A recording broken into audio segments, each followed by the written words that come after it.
Friday, ending at 6 p.m., would be self-sustaining. That was their promise. Oh, but it only had one officer, too. Parking ambassador, we called them. Used to call them meter maids. And so now she says, oh, well, we got to change it. We got to go till 8 o'clock, 7 days a week. Well, what happened? You know what happened. People started losing business because the locals didn't like it. And they still don't, do they? Anybody got signs? We're going to have to keep you guys quiet or else we're going to have you go. I just asked for the sign showing, not any vocal. Yeah. Anyway, if I don't have a cell phone, I'm at a distinct disadvantage. Does that sign say anything about where to pay cash? No. So I'm going to get a ticket if I don't have a cell phone, or I'm not going to come downtown. Think about it. The merchants are upset because they're losing business. We lost VIX. Red Scooter's smart enough to relocate where there's free parking. I ask, out of the 156 pages, how many councilmen would raise their hand if I asked you, did you read your packet tonight? Yep. One, Sharon Roden. Yet you're going to make a motion to approve this? You know it's unpopular. And you know why it's unpopular? Because the original goal wasn't worth it.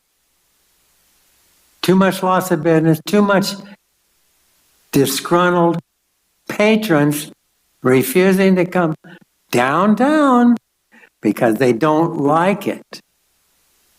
Now, you're weighing that against trying to Mickey Mouse this program, thinking you're going to make it pay for itself, and it'll keep the employees out of the parking.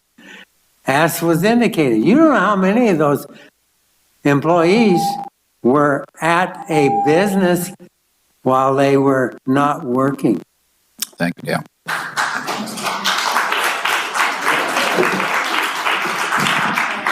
Okay, we're going to have to keep it quiet because we're trying to do a business job here. So please, all right? Sir, go ahead. I'm David Nelson. So I spoke to you earlier, and I'll talk about this in a minute, about whether this stuff was legal. I'm surprised that people have come here to talk about readdressing the parking. And you've spent a lot of time creating a whole new thing that you're proposing, and we've just spent a whole bunch of time talking about the signs and what color they should be. And I think the city council might like to see a quiet show of hands who wants free parking downtown.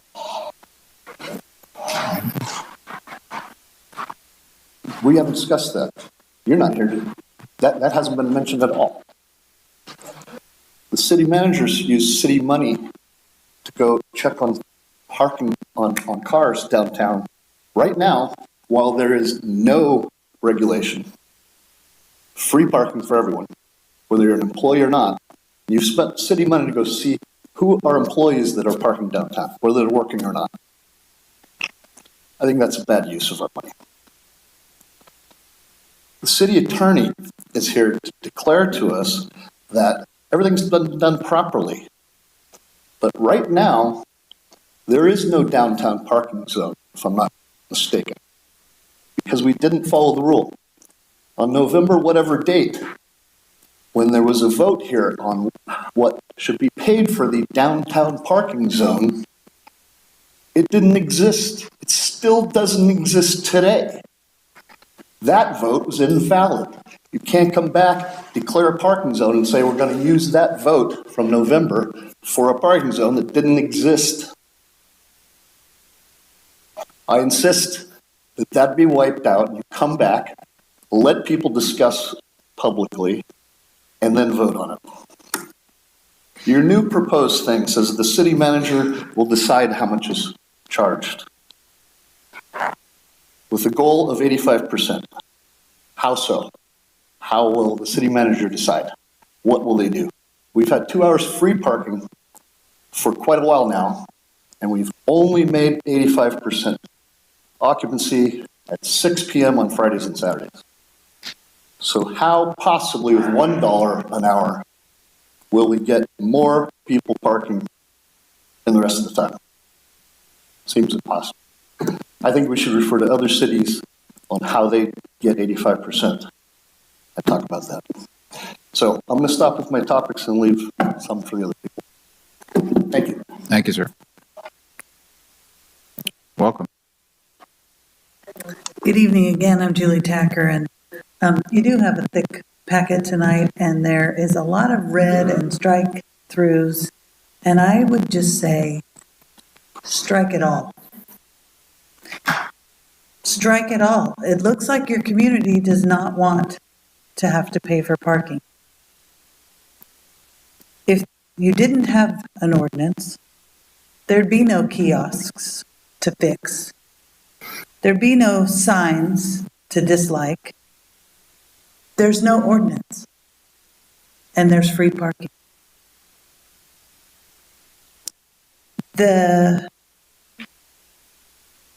staff report doesn't say when the second reading will occur, and I'm hoping that you will give us a date certain so we can be back and tell them again, no ordinance, no paid parking.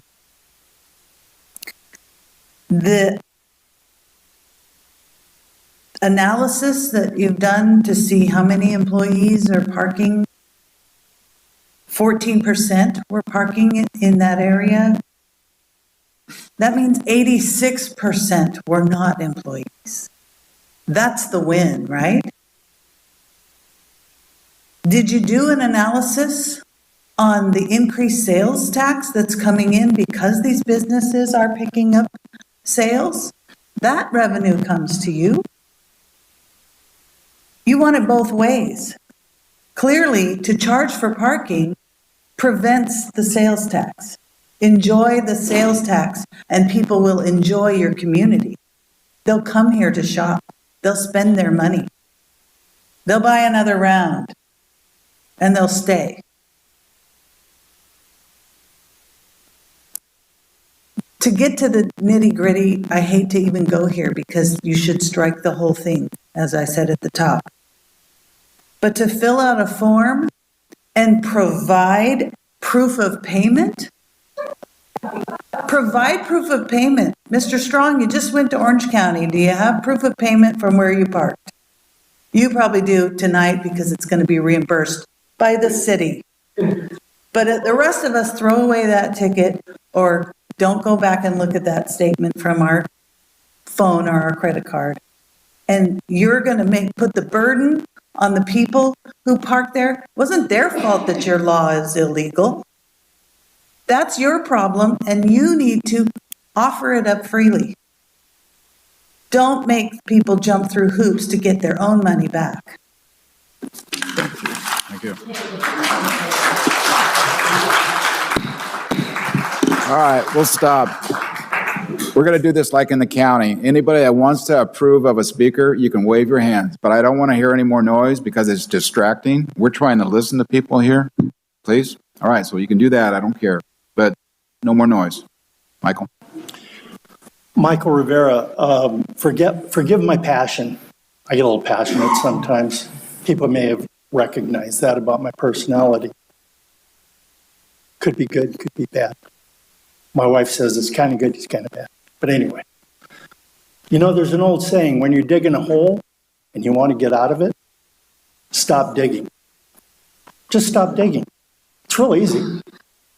Get the shovel and stop. Then figure out a way to get out of the hole. The way to get out of this hole is do what that young woman just said. Just stop. Stop the program. Revisit it in 6 months. See how people feel about stopping the program. It's not that hard. I know you're going to lose a ton. You think you're going to lose a ton of money, but you're going to gain a lot of positive feedback, because the people here deserve to not be fined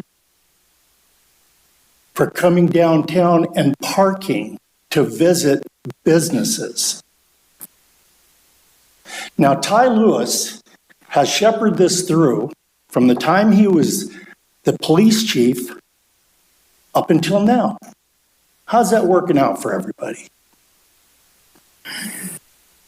Not too good. Competence, incompetence, I kind of think it's incompetent, but that's just me. As far as I'm concerned, this whole thing is just shown the people of this city how unresponsive this city council is to the people of this city. And the people of this city deserve better. They deserve better from their city manager. And by the way, Ty, I know what you did. You know what you did. And you know the most important thing is it gives me peace? Is God knows what you did. Address the council here, Mike. I am addressing the council. Oh, really? And the dais. Who's sitting on the dais right now? So, you know, when you look at something like this, it's pretty obvious to do the right thing. First of all, don't force people to fill out a form to get their money back. That's kind of tacky. And number two, just stop the program. Revisit this in 6 months. Come back, ask the business owners, led by Main Street. Main Street has a pulse on this city. They know what's going on. And ask them what they think we should do going forward. 6 months will get us into the spring and into the busy season of the summer. And it will give us an indication of if there's a big problem. I don't think there is. Thank you. Thank you. Welcome. Good evening. I'm Clive Pinder. I'm here from KVEC Talk Radio.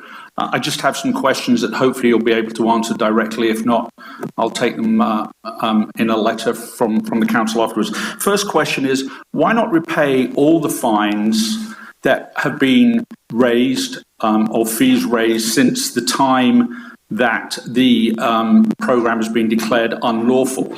I know that the law allows you to only go back 12 months, but as we know, rules are for the observance of fools and the guidance of wise men. It's within the council's remit to go back to the time when they now admit that the program was, as I understand it, unlawful. The second question is, I understand that the current corporate council wasn't here when the unlawful decision was taken. Was there corporate council when that unlawful decision was taken? And if so, will the council be going back to that corporate council to ask for them to participate in the costs of the error of their advice? The third question is, would the current corporate council have reviewed the program if the council had not been served with a letter before action? And the fourth question is, this has been presented to the public as a review of the parking system. Now, I understand that both the Downtown Association and Travel Paso are now against the program. So my final question is, has the council and its officers engaged these two organizations to get what their opinions on how the program is operating and working for them at the moment? We'll get your answers. Thank you. Thank you.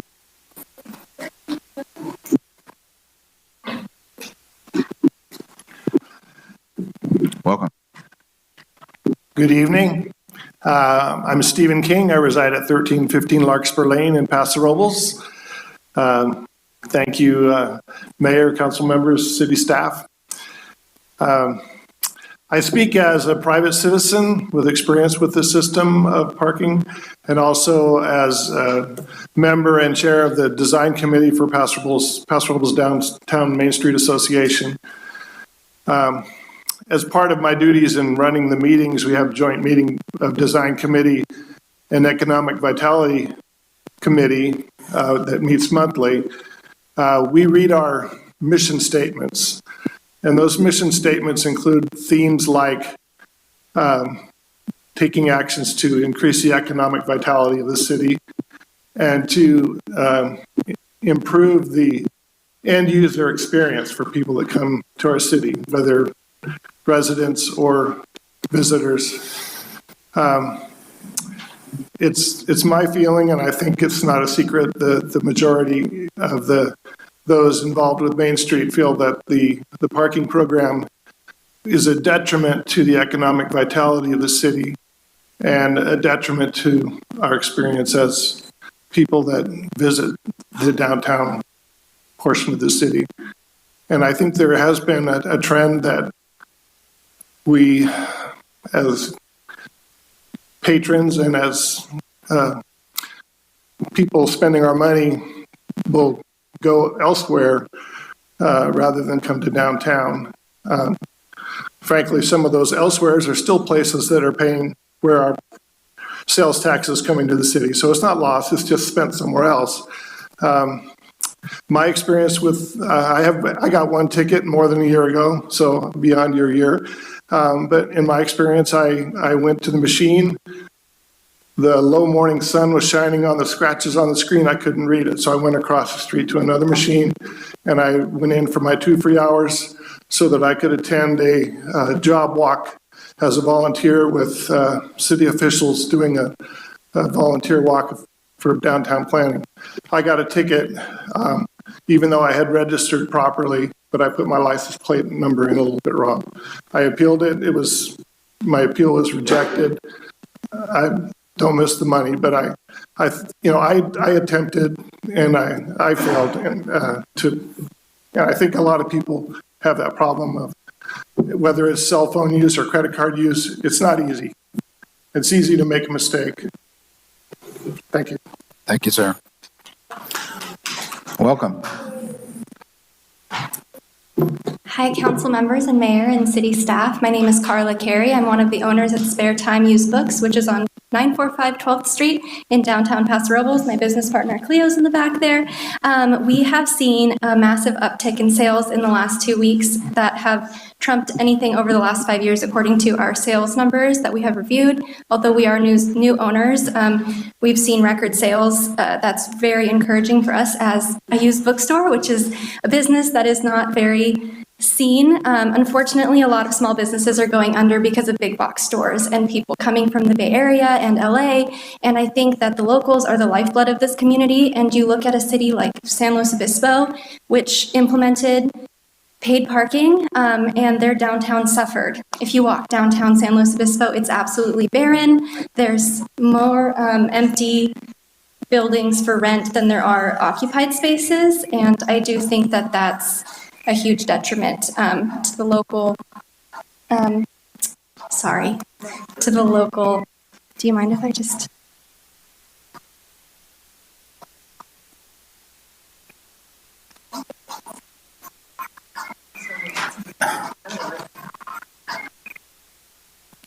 There you go. Thank you. I do think it's a detriment to the local morale, and I think that if we don't want to end up like, San Francisco or San Luis Obispo, I think that keeping into consideration the feelings of the locals is really important, especially since we've had, I can play you any of the videos I have on my phone of locals that have come in and said that they are here because of downtown shoppers. We haven't been downtown since the parking fees started, but now we feel happy that we're able to come downtown.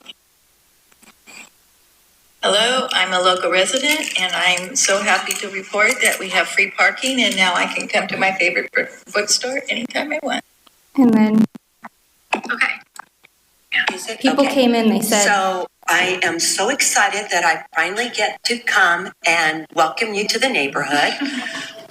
I'm here because... Anyways, I could play more videos, but essentially when people would come in and say, we're here because of free parking, I would ask them if they wanted to say anything to the camera, and a lot of them did. And I thought that was really heartwarming, and it does make a big difference. So if there's a way to get parking to not be paid, if there's another way to kind of implement this, I don't know, or maybe take the funds and build a parking garage somewhere for the employees. I also think that 14% of employees being downtown, you have to keep in mind these are small businesses and a lot of them are probably business owners. We have found that we had to park in front of our business sometimes because there's no other place to go. So we've paid hundreds of dollars over the last few months in parking just because we need a place to park because we need to open on time and be there for our customers. Thank you. Thank you. Before I speak, can you go back to the slide that has the parking sign with the exact ordinance cited on the parking, on the sign? Do you know what I'm talking about?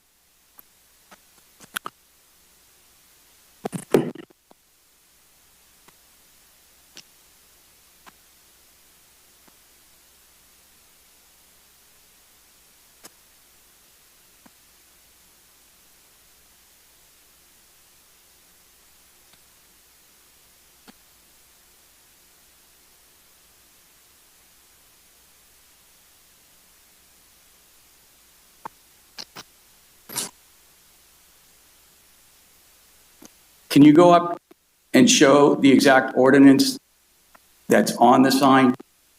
1238-050. Okay. 1238-050 says, when appropriate signs are in place indicating limited time parking or paid parking are installed, no vehicle shall be parked for more time than specified on the appropriate signs, based upon the designated days and hours. What does this have to do with a paid parking program? What does that even mean? If you get cited under that ordinance, how can you even go back to that ordinance and make an appeal? There's nothing there about initiating a session. Do you even know what's in your own laws? Have you even looked at this in detail? I mean, this should be all over. This is crazy. If anything, you should have had 1242 up there because that's what the DMV, yes. No. Yes, Ty, this is crazy. This is for employee parking lot. This isn't for paid parking downtown, Mr. Lear. Employee parking. Okay, that's 1228, but I have a friend who got a ticket and that was the one that was cited, 1238-050, and it was failure to initiate, and that was on the ticket that he got. And I have had people tell me that business is up, that they're very happy. As far BBK already lost a case on the Brown Act. You need to bring in another lawyer to look at this. You can't have a lawyer whose firm can be liable for errors and omission, then go back and review it. That's a conflict of interest.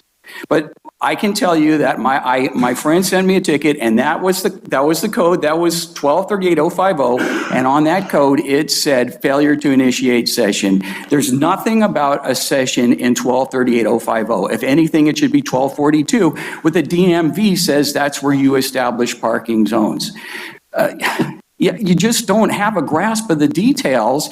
You don't understand that the municipal laws are established by the Constitution. The DMV was set up by the legislature. The DMV code says that you have to have the zones and the fees delineated, and you have a section that says parking zones, 1242. So if I got a ticket, I would go to 1242 to look and see exactly what I was being charged with, because we're innocent until proven guilty. If I get a ticket and I appeal it, it's the burden of proof is on the police department. You could scan a license plate anywhere and write that person up, but there was no documentation where my friend was parked. It just said failure to initiate 1238-050, and there's nothing. It should have been 1242. If it's 1242, but that shows you don't have a grasp of what's going on here, how your things are written up, what needs to be put where,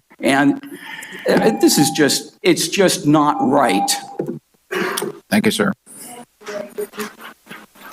Welcome. Hi, my name is Michelle Giudice Nelson, and I'm a resident of Paso Robles. I don't like the parking the way that it seems to be have instituted, the way that you guys have just taken liberties. These are the people who pay the salaries around here. Talking about not wanting to make people upset, and you don't want to write tickets, but it's my understanding the 8,000 tickets were written last year. That's 22 tickets a day. You want to wonder why people are angry. This is it. With no grace period, residents of Paso Robles may still get ticketed while paying or registering their car for parking. What recourse is there? Who's benefiting from this program? There's proceeds. There's money that goes in. So where does that money get me? That's all I have to say. Think about it. Welcome. My name is Carolyn Logidici. I live on 445 Morgan Lane. And the only thing I really have to say about all of this parking thing is I would have come downtown and shopped a lot, but I didn't because I'm 77. It's very difficult for me to find a place to park. And it was really difficult for me to do this slow bird thing. So consequently, I just didn't come to shop. And I think you guys lost out a lot because I am very good at shopping. And my husband, who is dead and gone, he's dead. He died 7 years ago. And I'm sure he's probably flipping over in his grave for how much money I've spent that he left me. But I think you should have free parking. I mean, where I came from was San Diego, and they had a lot of parking. I never had to pay for parking in San Diego.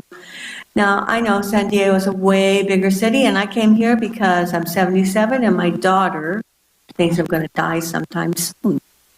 I don't think so, but whatever. I would like that you would consider, really, thinking it over what to do about the parking.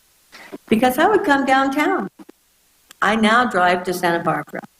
It's a lot farther, but they have free parking. Thank you, ma'am.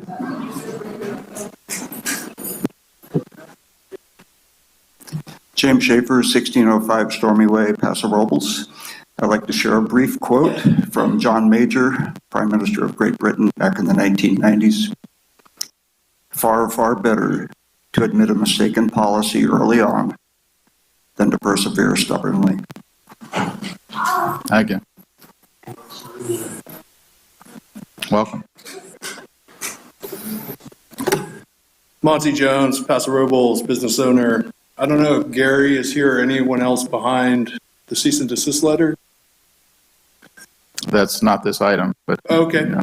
Well, round of applause to them for actually providing real leadership to this city, which you all failed to do on the city council. You've taken advice from Ms. Hall and Mr. Lewis, who ran Vic's Cafe after 84 years out, in part because of the parking problem. Ms. Hall, you didn't know that there was a 30-minute free parking zone. That's basic downtown issues. You're taking advice from her. Mr. Lewis, you want 85% utilization. Police chief said 14% of license plates are scanned as employees. Okay, well, we'll take that. If that's true, that's 86% utilization. I just don't understand. I've been to all these parking meetings over the last year. Every single citizen that came and spoke, your constituents, have been against the status quo. It went from 2 hours to free. Everyone said just chalk the tires for 2 hours, get people to move. You went to $1, or then you went to $2 after 2 hours. Every single person said, don't do this. And you refused to take the city's advice. Then we went to $1 an hour starting at minute one. Every single person said, do not do it. And yet y'all continued to plow ahead on the advice of Ms. Hall and Mr. Lewis. We just got testimony, whatever. We got, Mr. Lewis said it would take thousands of dollars to replace the Flowbird signs. With all due respect, this is going to cost us millions of dollars, potentially, in back payment, but yet we still continue to take the advice of city employees who are supposed to represent us, the people here, But it seems like it falls on deaf ears when the people speak that these are bad ideas. I just cannot understand when the people speak and say, do not do this, there are better solutions. Better solutions include Carmel by the Sea, who probably get 2 million more visitors a year than Paso Robles. You know how many meters they have in Carmel by the Sea? 0. The square of Sonoma, which is a similar square to Paso Robles. You know how many meters they have in the square of Sonoma? Thank you, Mr. Strong. It's 0. Why do we continue to beat our heads against the wall, against the advice of the city? This is insanity. Thank you. Thank you. Jeff, welcome. Jeff Carr, Paso Robles. It's time to eliminate this parking program and stay out of the parking business, downtown parking business for good. It's widely hated by the community and it's been a financial failure. I've seen no evidence presented that it's going to get even better, and it gets worse day by day. I've been listening to public comment on this topic for years, and the residents and visitors to downtown do not want paid parking. They do not want this parking system. For years, the lack of downtown parking was a feature. We were proud of it. You know, whether you were a local or a tourist, people spread the word. It was a good thing. And then recently that you showed a Paso Robles airport video from 1975, and it was part of the airport history. You praised the wisdom of that time and what we did. But if you would have listened a little further into that video, you would have heard the narrator say, not a single parking meter in the whole city to discourage local people or the many, many ranchers that come to shop from a wide area around Paso Robles. This philosophy, in fact, about city parking was part of the character and charm of the city, and specifically downtown. It should have been protected. In October, Paso Robles Press did an interview with John Hammond when he was addressing how we need to, accommodate tourists to help pay our bills. He was then quoted as saying, "We're not going to change our downtown character. We're going to keep it the way it is." But sadly, just months later, you and the council are approving this parking program that, in my opinion, and I think most of everybody else here, has drastically and detrimentally changed the character of downtown. During recent agenda items about local airport fees, Mayor Hammond has also commented that he was happy the city's local airport was not charging landing fees for small aircraft like he flies. He doesn't like the attitude at some airports that charge landing fees where he has to get out his wallet immediately upon arrival. And I think you mentioned Aspen, Colorado. Yet you don't seem to make the connection to what you're doing here, where any citizen, that comes in here from across town or anybody that comes in as a tourist, the minute they land in downtown, they have to get their wallet out and register their car and pay for parking. Doesn't fit the character of this city. It's not just about employees either. Council member Gregory's attitude seems to be that a parking system is needed to turn downtown into a factory to accommodate all the tourists, where we get people parked, get them to spend their money, and then get them out quickly for the next group. He knows better, he always knows better, and continually ignores the feelings of residents and business owners. That does not fit the character of the city. We've had 4 meetings of a parking ad hoc committee that among its tasks was to decide if this parking system is what the people of the city want. That was Mayor Martin's Blue Sock, Red Sock analogy. Despite the effort being derailed, we did receive public comments, similar to the public comments we've heard for years, and tonight expressing the overwhelming opinion of no, the people of the city of Paso Robles do not want this parking system or paid parking. Thank you. Thank you. Welcome. How you doing? Keith Entwistle, 1703 Via Lantana here in Paso. I think the one thing I hope you guys keep in mind is that the locals not only before went downtown on the weekends and spent money, but they're the ones spending money during the week as well when the tourists aren't here. And I just think everybody I've talked to, I have a couple elderly neighbors, they just said they completely stopped going downtown. They go to Atascadero, they go somewhere else where there's no parking. But that being said, I'm a tourist myself when I go other places, right? So if I was from Napa, say, and I came to Paso Robles, how would I know that I'm eligible to get a refund on my ticket? Are notices going out to all the tourists that came down there? I'm sure the answer is no. I mean, sometimes I feel this program just hasn't met any of the goals that it was set out to do. And I just feel that, I keep thinking, I'm an insurance guy, so I always think like, it just seems like there's a lot of bad faith, and this whole refund policy seems like it's completely bad faith. The purpose of this refund policy is to get people not to fill out that form. And they're also not going to notify, I mean, I would probably say 85% of those tickets probably went to tourists. Are any notifications going out to them that they're eligible to get a refund on these tickets? I'm sure the answer is no. Thank you for your time. Thank you. John, welcome.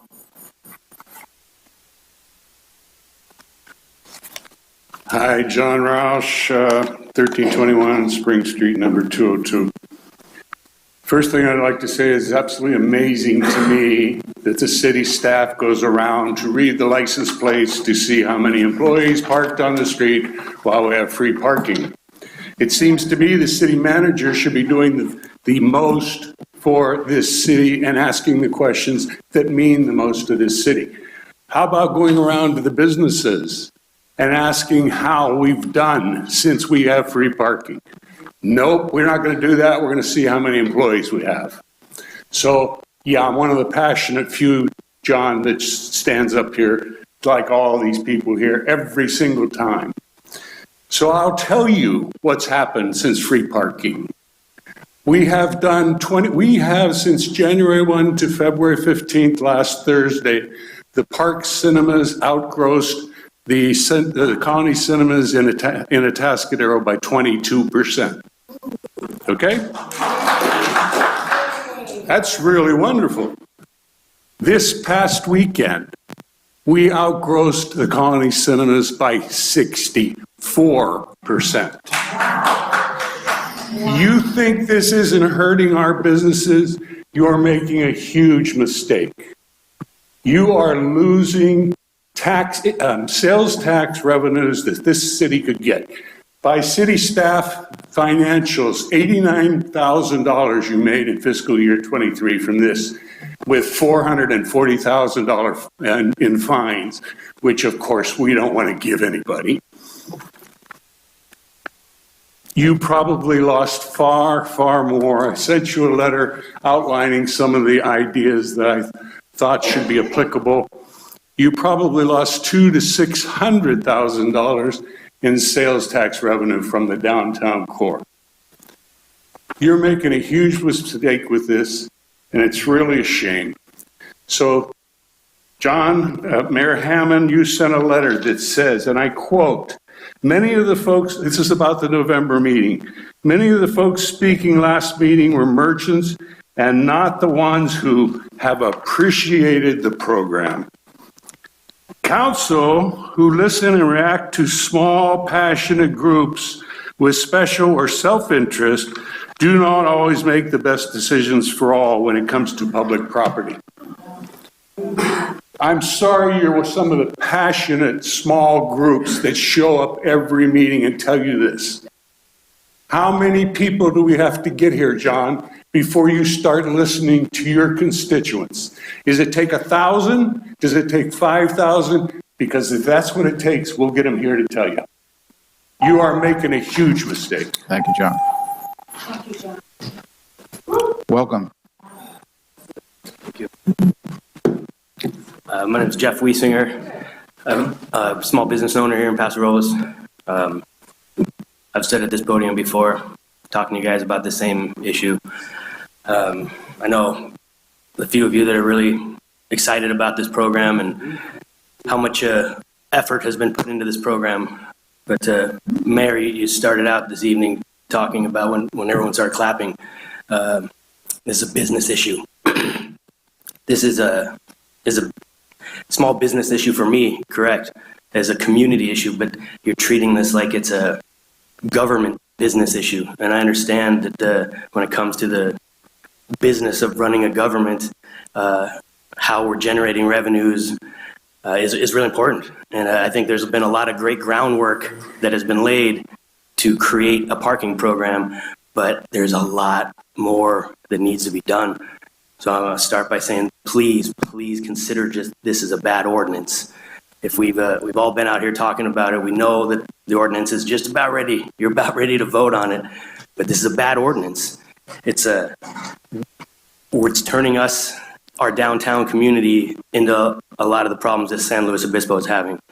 I wish you guys could see that this is not good for our small business.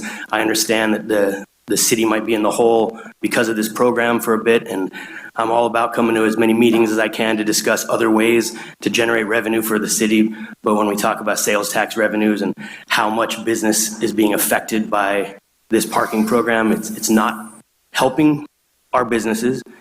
Is it barely going to help you guys get out of this hole? Maybe. But if you could go back and reconsider the ordinance and vote this ordinance program down, please.